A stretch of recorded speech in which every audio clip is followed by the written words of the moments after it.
Sitting throwing rocks across the pavement, hoping it'll cave in and swallow me whole. Wondering why my mind keeps on spinning. This isn't how living to me was told. Why am I like this? Something's always amiss. Can't put my finger on it, but it's there. Wait for it to subside, but my mind won't apply. Waiting for the clear. Is it bad sometimes? I like it when I lose control. There's something in it that's so beautiful.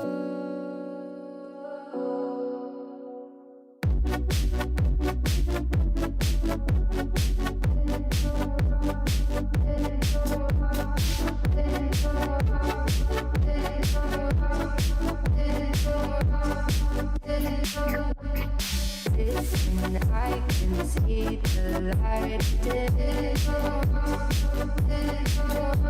but I can also see the bones decay. I don't know what else there is today. I'm doing my best not to run away. Sitting throwing rocks across the pavement, hoping it'll cave in and swallow me whole. Wondering how the world keeps on spinning, kinda scared of living when it unfolds. Hard to see the light when everything is dying, waiting for the clear. Thankful I'm alive, but terrified of dying. But hey, I'm still here. Is it bad sometimes? I like it when I lose control. There's something in it that's so beautiful. Listen, I can see the light, but I can also see the bones decay. I don't know what else there is today. Alright, we are live. If you're watching the replay, fast forward. Welcome to the ClosedWon show.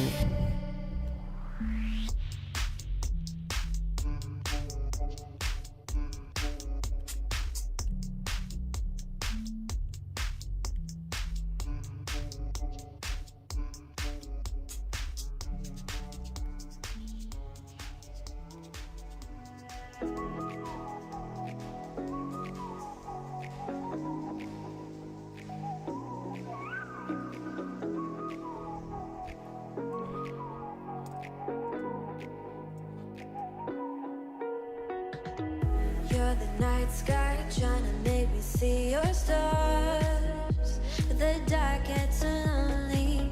Now I see violet, I can feel silence, and the dark's all that I see. When your stars have burnt out and your heart makes no sound, I'll find violet in your eyes. You'll always be my night sky.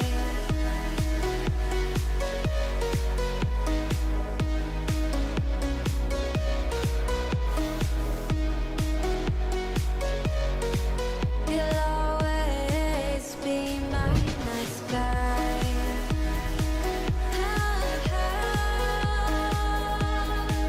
Be my night sky. You'll always be my night sky. You're the night sky hiding behind dark gray clouds. I can't figure you out now. I see your blue. There is so much cold in you, and the silence is so loud when you go. I just stay dancing with my shadow all day. Watch the time. I can't find the point where our two paths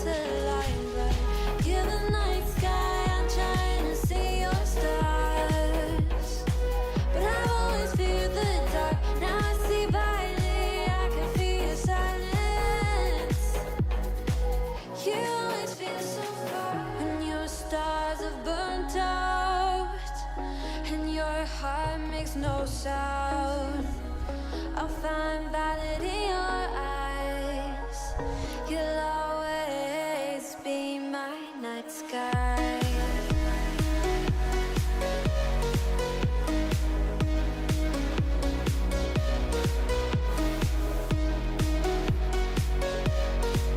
You'll always be my night sky.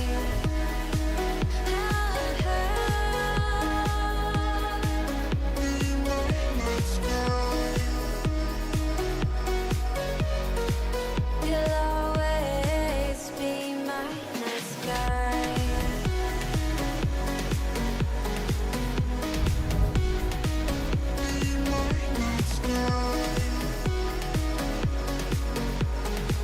You'll always be my night sky.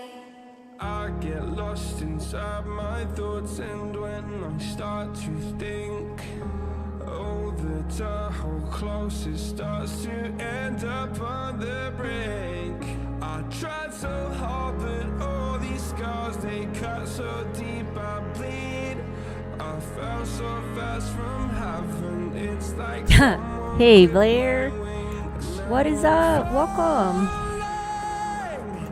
and I can't see the ground. Can we stop this gravity? It keeps bringing me down. I can't breathe and I don't wanna die. Can we stop this gravity? 'Cause I don't wanna say goodbye. Welcome to the show.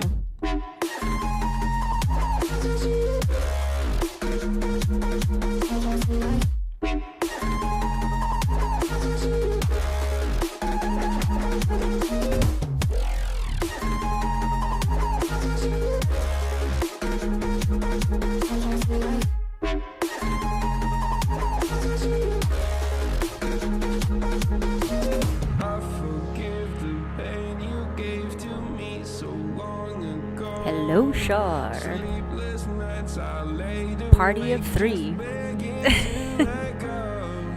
I almost got to Happy to have you. suicidal thoughts, but you stepped Aw, in. party of four. Hi, Katrina. Haven't showed me how to live again. Now I'm falling and I can't see the ground. Can we stop this gravity? It keeps bringing me down. I can't breathe and I don't wanna die. Can we stop this gravity? 'Cause I don't wanna say goodbye.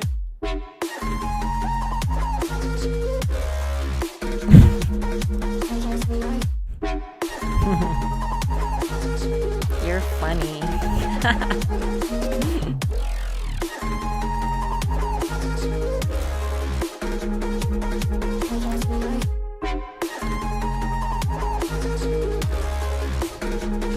My love, I'm gone. I need to be strong. The darkness that tried to swallow me. Some days I fall, but I hear your call. I pray I don't hit the ground. Gravity. Consistent. Gravity.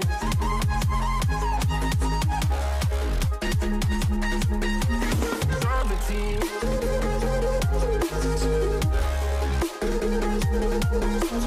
Gravity.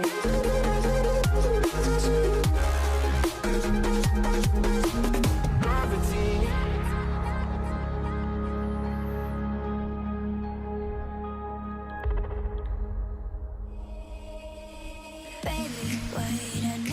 Five, 4, 3, 2. Right. So, how would you start a web development agency? Let's go.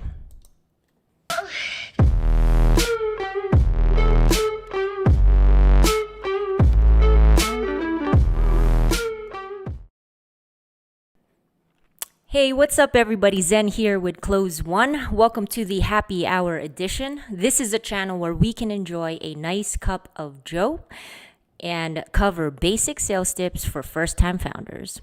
Every week, we reshare motivational videos and talk to high-impact entrepreneurs because they are putting into work the tips that we learn here weekly. Our goal is to introduce you to people and ideas that will help you execute on your dreams. We'll talk about real-life experiences, examples that you can apply and practice immediately. Finally, we bake in sales strategies to help you make money moves. These are sales methods to help you close deals. So very quickly, let's say hi to our audience. Hello, Shar, Blair, Katrina, Net, what's up, what's up? If you haven't done so, smash subscribe. So, how would you start a web development agency? Nobody knows but you. You can't get advice on what you should do with your life, right? Nobody knows what you are. Like even sometimes you don't really even know what you are. You got to take your shot. You got to do it alone. It's a lonely, scary, dangerous pursuit, and you got to be willing to risk everything to become that seed of what you believe is in there. You got to be fearless. You got to be relentless. It is a lonely pursuit. You have to be fearless. You have to be relentless. But what Will doesn't mention is, what do you be fearless in? What are you relentless in? Is there a playbook on how to do these things? So I believe there is a playbook. Let's listen to our next video. We've all heard that if you could win the morning, you could win the day. One of the ways to doing that is to create regular rituals and routines so you don't have to think about what you need to do. And if you could set up routines and habits, especially early in the day, you could benefit from this science momentum and create positive momentum as opposed to being reactive, like how a lot of people do. They pick up their phone the first thing and they start reacting and driving distraction and reaction, as opposed to proactively spending time with self-care and self-love and having a vision. Okay, I'm going to stop right there. First ritual, by winning your morning. If you win your morning, you can win your day. You win the first day, you can win the second day. How many of you in the audience start your day by looking at your phone? Raise your hand. Be honest. Anybody? No? Fresh Prince. Paul Andre. You're funny. Okay, so I used to actually pick up my phone, the first thing I do every morning a couple years ago. And now the only reason why I pick it up is because I want to turn off my alarm. So try it out. Try not to go on social media, and try to take care of yourself first. Direction for your day. So let's get into it. Now, as I jump into this again, this is my ideal day. So sometimes I can't do all of this, but I could do as many as I can. So the first thing I do when I wake up is I recall my dreams.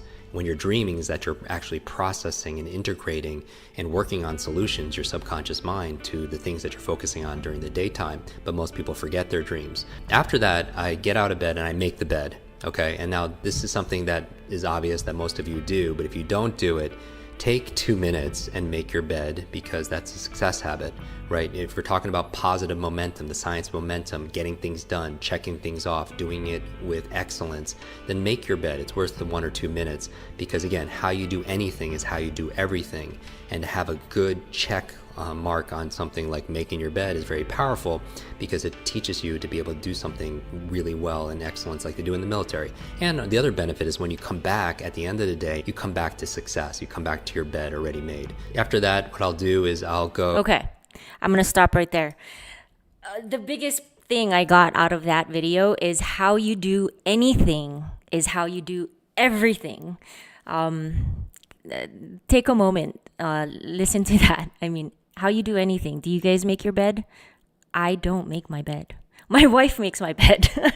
So maybe I should start doing my side of the bed so that I could come back to success. So this week, I'm so excited to bring in a founder from Warsaw, Poland. He will help us learn how to start a web development agency. Let's get it.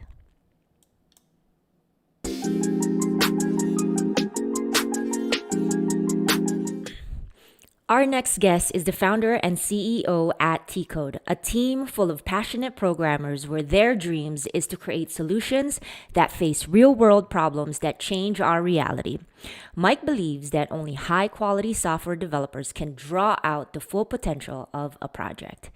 Teacode is best known as an agile and flexible team that can provide a complex and comprehensive solution. Today, they can offer the following services: web app, mobile app, and back-end development. He leads a talented team of experts in React.js, React Native, and Node.js. Teacode has completed over 25 projects for clients all over the world, especially covering Europe and the United States. His clients include Autopilot, Pad, Touchcom, Voy, Caterpillar, and many more. Please help me welcome Mike Pierzchlewicz. Welcome to the show, Mike. Yes, How hi, are hello Zen. you? Yes, good. And you? Oh, very good, very good. Let me go ahead and, all right, good evening. So do you have your drink in your hand? Yes, of course. Water today, but it's All here. right, cheers. Yeah, cheers to you. Yeah. All right, so last week we brought in a founder from Newcastle, Australia. This week, I want to bring you in because I want people to learn how to build a web development agency. So let's start there. Let's start with, tell our audience where you're from, how you got started in this journey, where you were born, and take it away. Yeah, of course. Yeah. So thank you for the introduction. Pleasure to meet you. In short, I was originally born in Warsaw, so that's the capital of Poland. I come from a larger family. Let's say I had 3 siblings, and for me, family has always been a crucial part in my life, in early stage, and as well in business. Actually, the original people who joined Teacode was my brother-in-law, wife of my brother-in-law. So this has always been a family business for me, and that's why I think it's always important for me to mention them, as they are the ones who drove me forward. Going forward, the next part that I think in my life, which was quite crucial, was when I was 10 years old. We left Poland. It was before Poland joined the European Union. This was quite tough times. Then we're just after the communism, so rather poor, and we left to Germany for 2 years, and then to UK, to England for the next 5 years. So I was abroad from when I was 10 to 16 as a teenager. It's tough times, with funny accent, speaking out a different language in England, in a neighborhood. It's not the easiest way to go forward when you're a teenager, and the main thing that I think during this period that I've learned is the ability to adjust. And I take that a lot into my business and the way that I talk with people, is that you always have to understand the other side, understand what's their background, no matter what country, what region of the world they're from. You always have to understand their perspective, and that's been always crucial for me as well at Teacode. That we've worked with people from around the whole world, and it's I think this the aspect that I was always on the other side of not being the person who was easily to understand. I've learned to adjust and understand probably a little bit better how to talk with people who have maybe different perspectives on certain aspects. So let's say that was probably the toughest time of my life. It brought me a lot of challenges, but when I came back, things started coming back a little bit easier for me. When I came back, I went to a high school. We have 3 years of high school in Poland. I mentioned this time because it's also very important for me. First of all, I've met people and friends that I have till today, and actually both of my co-founders, Jakub Drinkowski and Marcin Walendowski, I've both met them at high school. We went to the same class and to the same education, so very important. The next thing is I've also met my wife during this time, who also been a super important person, driving me forward, always believing in us. And she's usually the one pushing me forward whenever I feel that I'm not certain if a decision is good or bad. So that's why this period has been important. And just, to not dwell too much on this topic, after high school, I had like 5 years of very different types of experiments, experiences. I've studied control engineering. I've started my own business related with filming with drones. I've did a lot of traveling around the world. I've worked for a year in a larger company, which proved not to be the best idea for me. I actually also was a sailing instructor for several years, for a few months each year. Enjoyed it very much, but definitely not a job to have at full time. And also, one of the things that I've tried was software development company, Teacode, and actually that proved to be something that I felt most confident doing. And this is what I'm doing right now. Out of all those things that I experienced during the early period of my life. So yeah, so that's kind of how I got here, and what brought me to the decision of working with Teacode, building Teacode, and trying to develop projects for people actually around the whole world, as you mentioned, from United States, Europe. We've recently also moved to Asia with Arabic countries. These are very interesting partners for us, which we have very enjoyed collaborating with as well.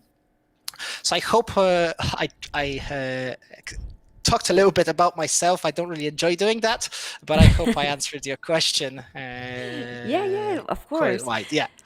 I'm curious. So how was you talked about your childhood a little bit in your teenage years. What were some of the things that you faced as an adversity, and how did that shape you today as the founder and CEO of Teacode, you think? Yeah, so like I've mentioned, the funny accent and the aspect that Polish people, when they speak English, we do have.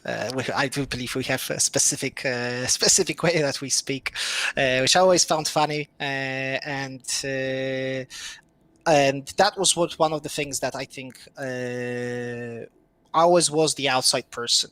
And what that forced me into understanding is I have to adjust, and I have to understand the other side very well to know how to speak to them, and how to build relations, friends, contacts. And this is during the time when I was outside of Poland for the several years. Also, things like language, it's also very important. Learning to speak English from living inside a country that speaks English, very helpful. So that is also completely different education system. So the school that I went to in England, there are a lot of people from around the whole world who actually went there. This was this quite specific school. So learning about many different cultures, they pushed this hard, and that was a very important aspect for me, especially when I came back to Poland, where we have a little bit less of that, unfortunately, here, of the versatility. And that is one of the things that pushed me as well forward for traveling.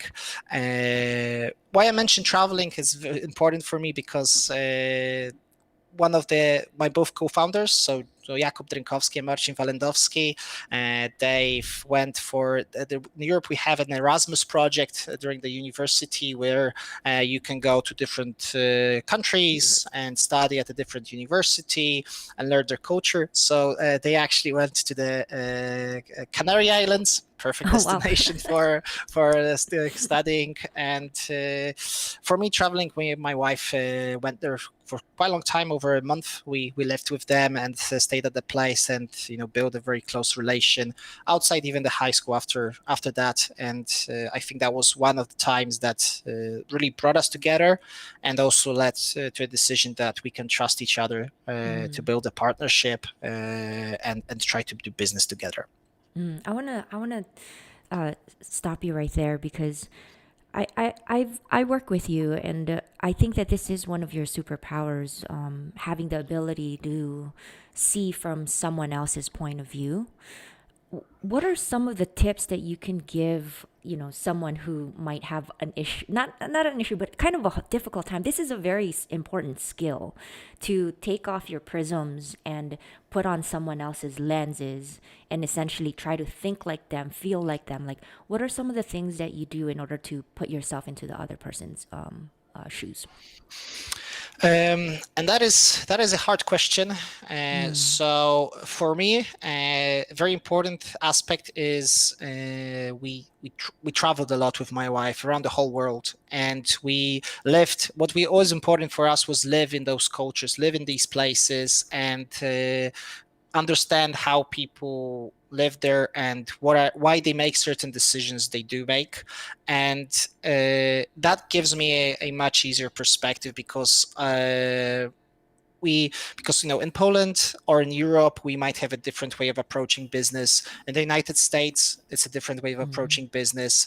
Now, especially like when we work with Arabic countries, where we work with Asia, also a different way of approaching business. And some things that may feel as an insult for someone, or something that you would not do inside of a specific culture, it's completely normal to do on the other side. So don't take grudge. It's not, people don't try to hurt you immediately when they talk to you.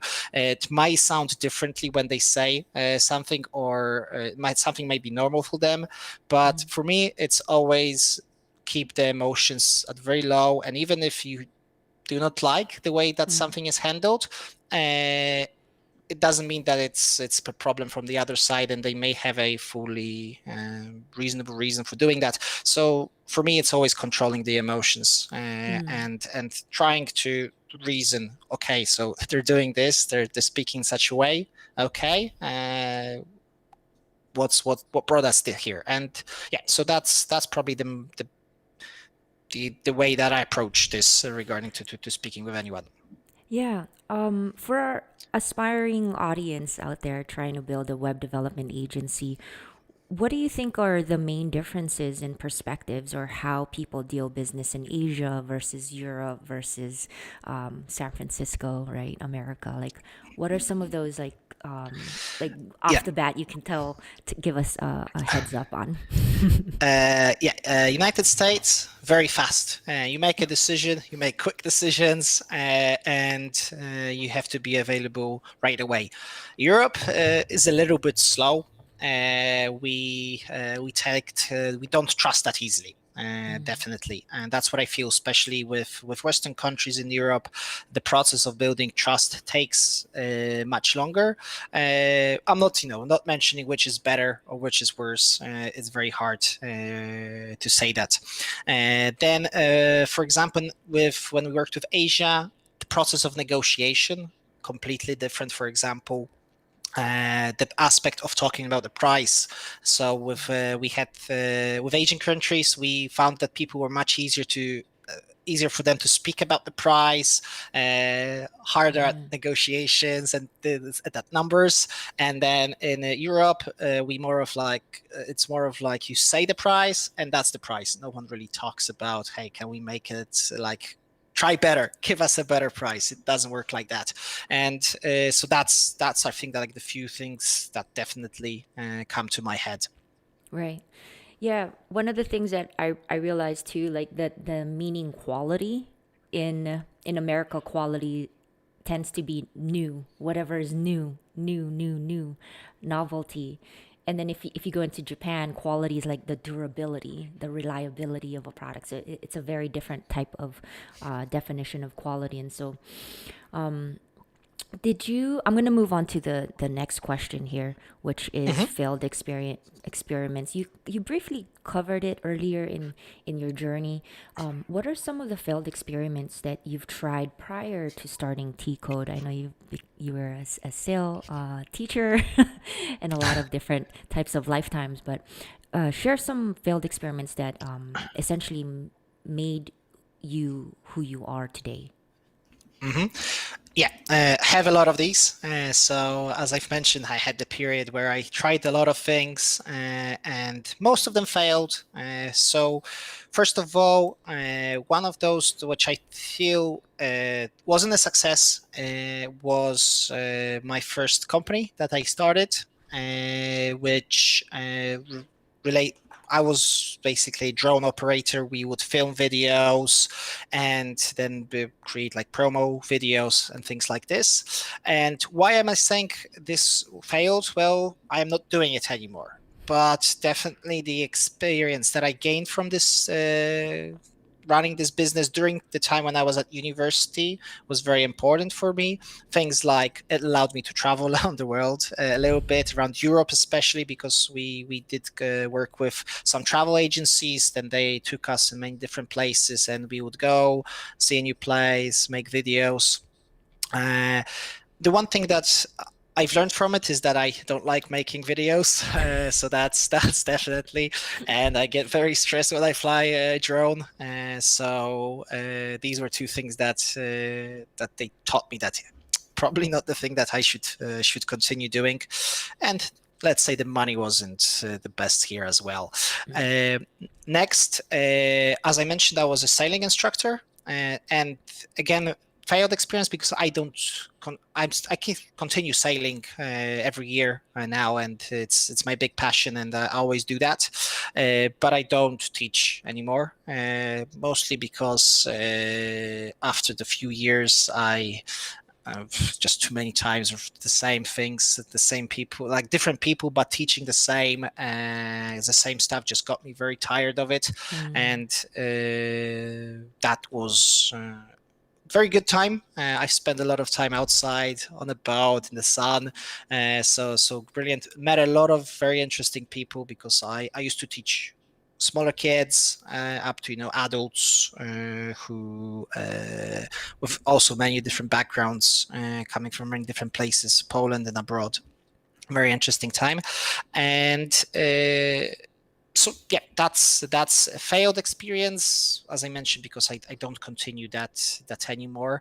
But probably the biggest fail I put actually on the time at university, and then the work that I've done going, because I worked at Emerson, this is an American company.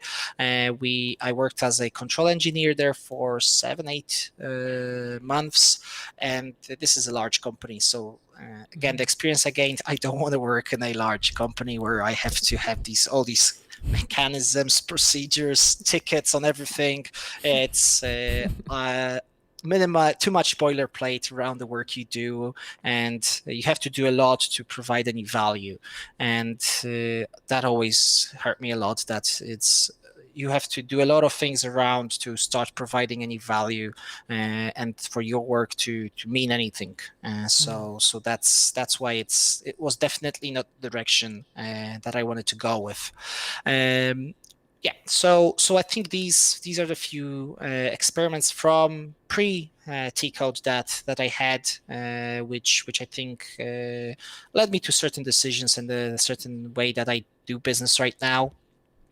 Of course, with Teacodes, we also had ups and downs. So, as an example, initially we had a smaller team. We relied on one or two big projects that we worked on, and right now we have a much larger team, far more projects, and we just understood that if we're too reliable on one or two clients, it's like as if you were recruited by someone, and it's very hard to run your business because you're very dependent, and that puts a lot of strain on you. So that was one of fails that we had, because actually we had a situation that one of the large clients did in a single day end the collaboration with us, and we actually had to fire most of our team that day. Tough day. Finally we were able to keep around half of them, because we were able to find new projects, new work, but definitely not a pleasant experience. It's I'm hearing like a common theme.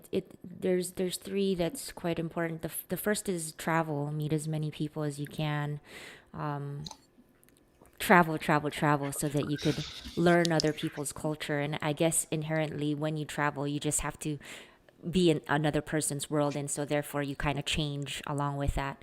The second theme is surrounding yourself around a really tight group of people that will really support you no matter what, challenge you at the right times, but also bring in that type of value that you might not have, like maybe your weakness, that's their strength, and so you're each other's polar opposites, if you will. And then the last one that you've just mentioned, which I want to kind of touch upon is when you have a web development agency, you shouldn't just have two clients or one client, or you can't depend on those large companies. You have to maybe diversify. Could you go a little deeper into that? Like, how are you able to go from, let's say, two big clients or so to the number of clients that you have today? Like, how are you able to maneuver your company? What were some of the tips that you could give our audience today?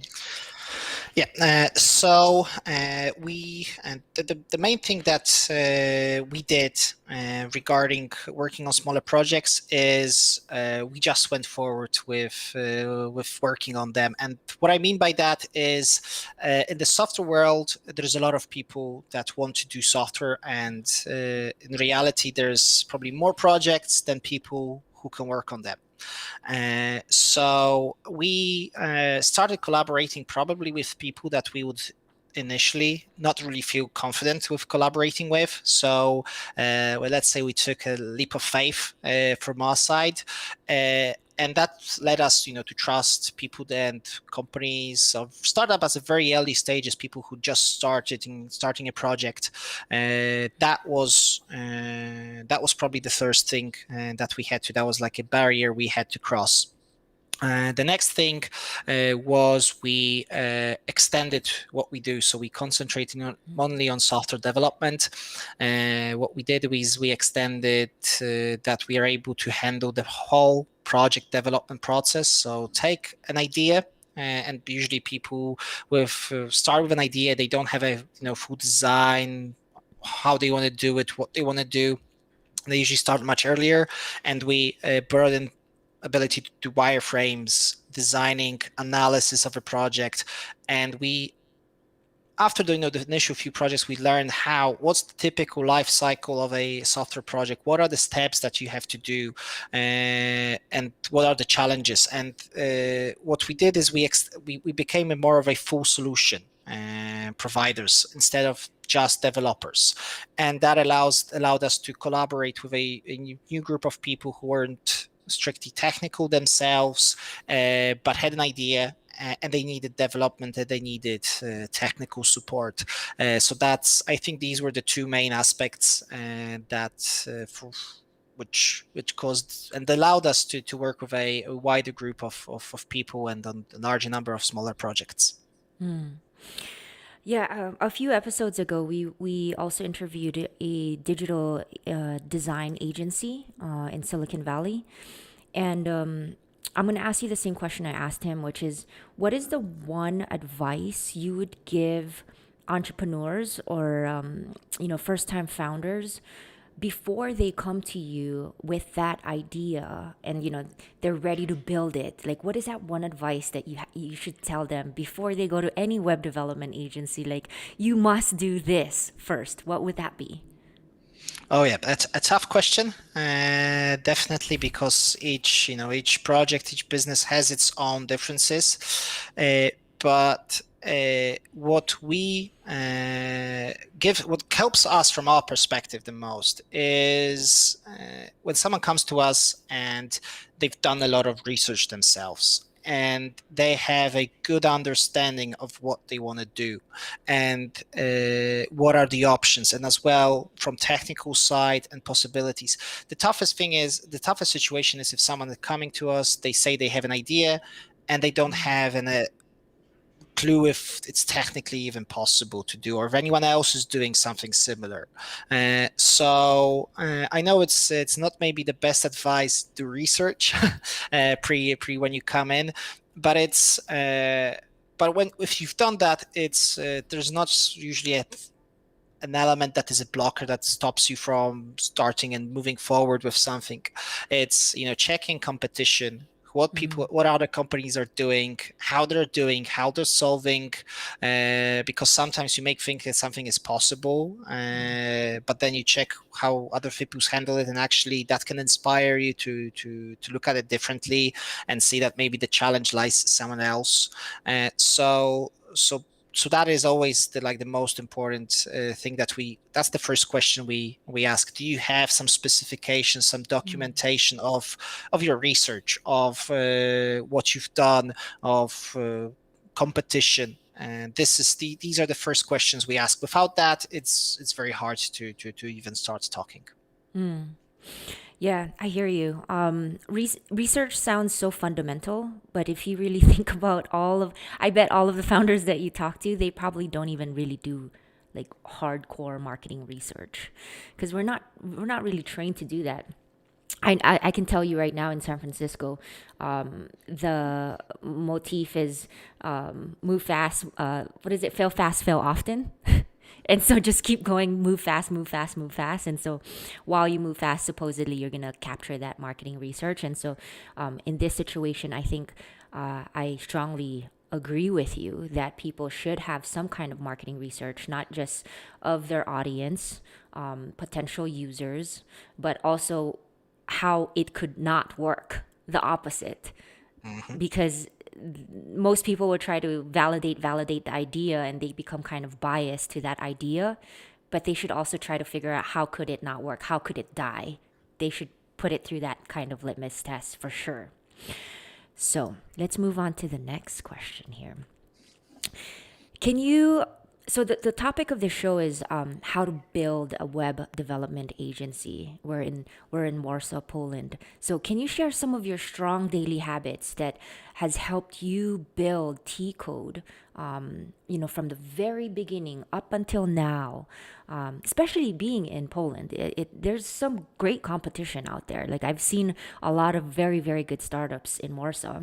How do you start getting your clients? But what are some of those daily habits that our audience can start doing today? So the first thing for me, it's and I think this is the one thing that always drive our company forward, and whatever we do, is the quality of the product and the quality of the project that you develop. And that has always been the number one aspect for our team and what we do. So that takes a lot of things with it. So by that, what I mean is, if you talk with a client and you see that they're making, for example, decisions that you believe are not the best for the project, put the project first and tell them directly, and argue even with them if that's necessary, that this may not be the best choice, and give him reason for that. Because in the end, the project is what matters. When the clients come to us and we talk about a project, we never look at what they want to do, in sense of they very often come with us a ready solution. That's very often they've done some research and they've seen that, hey, we want to use this and that technology and this looks good. We never look at that. Of course, this is some suggestion, but look at the solution or the problem they're trying to solve with their product, and look at how you would approach this. We work a lot with startups and new companies, and we see what things do succeed, what processes do succeed, and what don't succeed. And we very often can provide a lot of advice in this area, based on the other projects that we've done. So very often people come to us, and, for example, the visual aspect of their solution is super important. But in reality, it very often that may not be the case. It's sometimes it's better to concentrate on the functionality, and the visual part comes later, because these things cost, and you have to manage your costs very well. And for me, on daily basis, the one thing that always helps build good products is a good team. And I was lucky to have a great partner in Jakob. I am lucky to work with many great developers in our team, and we do put a lot of work into making sure that we recruit good developers. And the market is very hard, like you've mentioned, because there's one of the reasons why companies like mine can exist is because there aren't so many developers out there and people who have the abilities to do things. So right now it's very hard to recruit an experienced developer. They're not available in the market freely. So what we do is we always took younger developers and we trained them. And that has been always so the way that we went forward. And it's much easier to find people that usually have more energy going forward. They're more willing to learn new things, take new challenges, and we thrive on this energy from people. And that's after working a year or two in our company, they get the experience and they're able to do really provide value to the products they work on. So daily habits, it's hard to say what we do on daily. You have to wake up in the morning, go to work, and work your ass off. That's what we do, and that's what we that's how we approach this. But there are also your limits, so that's something to take into account. But yeah, I think that should touch on most of the points from the way that I look at what we need to do to be successful, and that is the quality of the product that we develop. If you're competitive with what you do and if you develop good quality, that's going to drive you clients, and that's going to drive you people are going to recommend you and do good work, and you'll be rewarded for that. That's the way we believe it's hopefully the world works. Yeah, definitely. All right, before I ask my last question, tell our viewers where they can find you. Yeah, so of course, you can find us on our website, teacode.io. We have a great girl on our team, Lady Gabriela, and she works our social media. So you can find us on Clutch and find a few reviews from our clients. Facebook, Instagram, LinkedIn, all these typical places. Right now, with the COVID times, online is the only option practically. Yeah, that's right. We are at the end of the show. Before we go into the ClosedWon strategy, let me play this quick video. To be able to sell, whether it's Kickstarter, whether it's New York Times, whether it's your local newspaper, you need to be able to communicate effectively and sell, which is why when entrepreneurs ask me for books to read outside of business books, I say On Writing Well, Bird by Bird, all books on writing. Improving communication. David Ogilvy on advertising. Study print ads where you have very little space. I think those are all very, very effective. The best entrepreneurs I've ever met are all good communicators. It's perhaps one of the very few unifying factors. They're exceptional communicators. Practice is the only way to get better at communicating. And practicing speaking does not provide you generally with something to review later, which is why the written word is so powerful. Yeah. Writing is thought crystallized on a piece of paper that can then be reviewed. It's very difficult to do that with speech, which is why I recommend people focus on honing their skills in writing and take time to study good direct response ads. Take time to, for instance, maybe develop a swipe file. So one of the things that I did for years is anytime I bought something, I would identify the ad, the phone call, the print ad, the offer, whatever it was that made me decide to buy it, and I would either cut it out or record it, put it into Evernote, whatever it might be, and save it. So I had a record of everything that I bought and why I bought it. That's really cool. And then I could go back and review it, and I'd be like, oh, looks like I fell for this, this, and this. Not in a bad way, but it looks like this tipped me from or not interested to, yeah, I'll spend $550, $500, $5,000 on that. Yeah. I save all that. Everything that works in sales has been done already. You do not need to reinvent the wheel. So just keep track of the crap that you buy or the awesome stuff that you buy and decide, what was the trigger? What pushed me over the edge? And then just sell to people like you. That's what I do. It's really easy. People are like, who's your market? I'm like, well, I'm a 30-something SF-based tech-savvy male, so why don't I just sell to those people? That makes it a lot easier than trying to guess. All right. So, how does Mike close deals?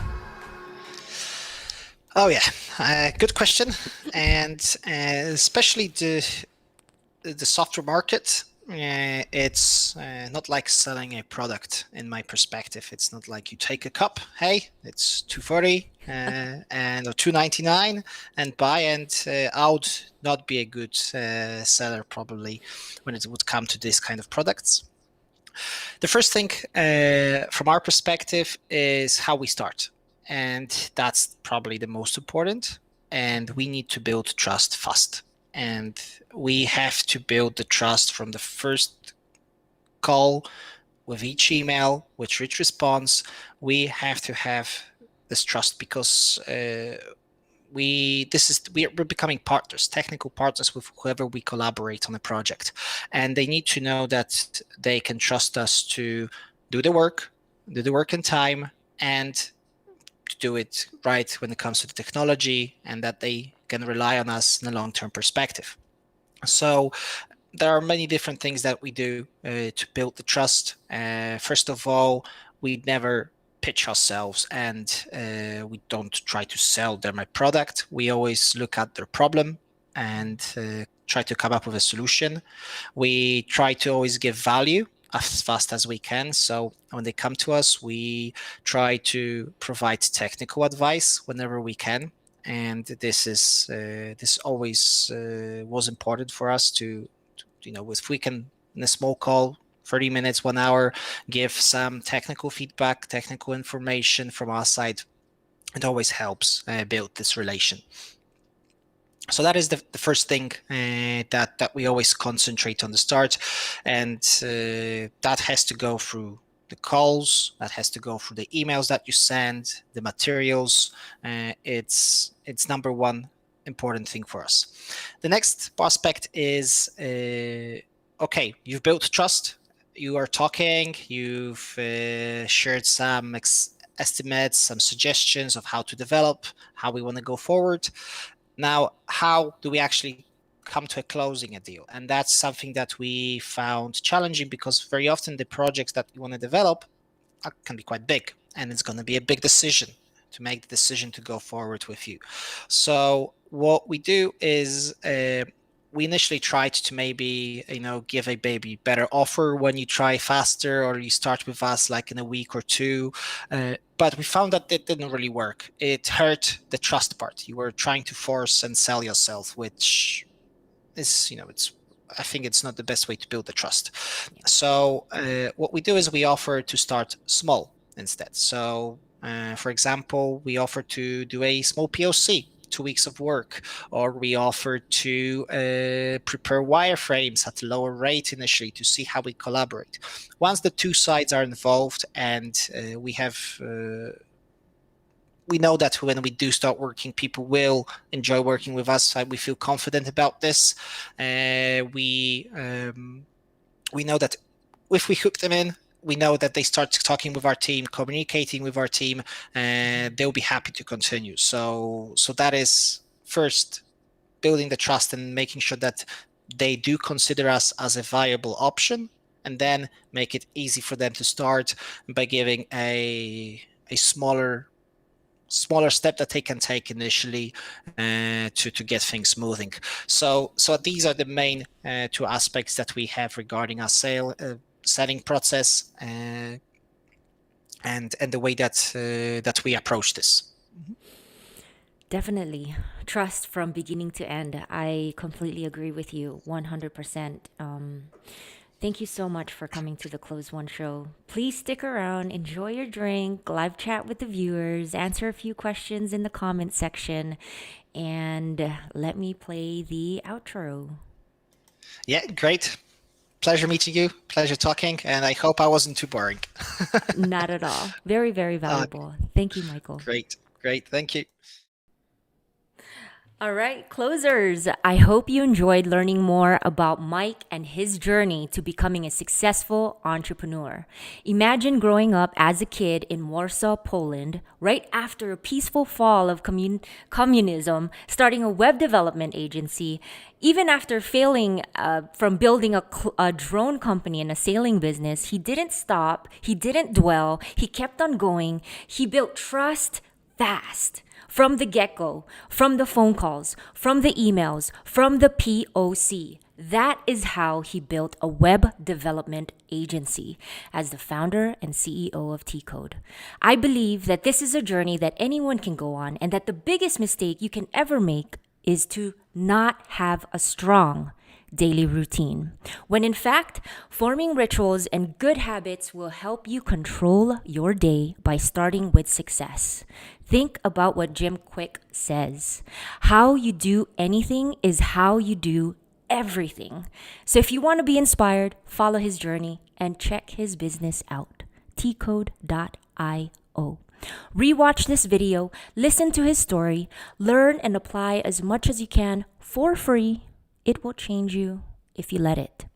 If you haven't already, be sure to subscribe, and until next time, keep on closing. Peace.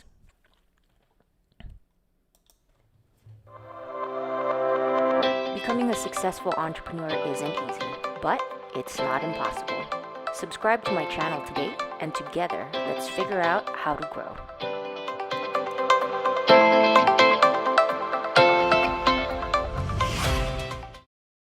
Bring that ass back like a boom, boom, boom, boom, boom.